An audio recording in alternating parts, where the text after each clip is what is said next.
We're going to learn about an eye today. Oh. So, first off, what do y'all know about eyes? You see with it. You can See all it is. Okay. It has multiple layers. Okay. So, does anyone know what this eye is? It's a cow. It's plastic on.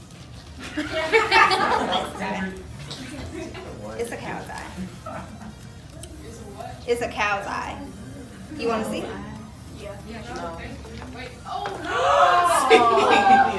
That's allowed in this car. You have to have gloves and goggles and every implement you need in order to do it.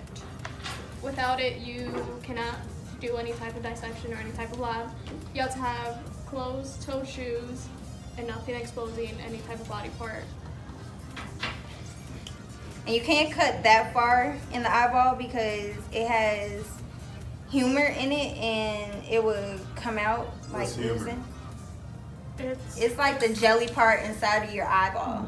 that helps maintain the circular shape in your Oh eye. yeah, we don't want to see that. Of course. Eyeball open. So if you guys want to get closer, it's what helps maintain the shape of the eye. So you know how you guys have your iris, which gives color to your eye? The inside part, which is black, it's that.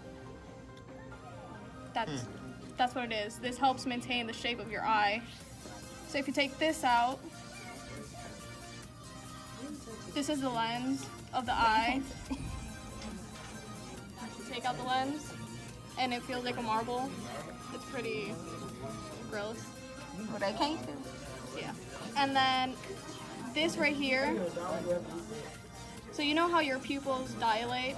You guys know how your pupils dilate? So this right here, if you guys can see this, these lines right here are the muscles that help dilate your pupil in order to capture light or to not have light come into your eye. And this right here, this little hole that's right here, that's the iris. This teal color that's right here, it helps them see at night. And humans don't need that, so it's only like in Us animals. humans, we don't have this, so only nocturnal animals have them. And then the black stuff is what helps capture light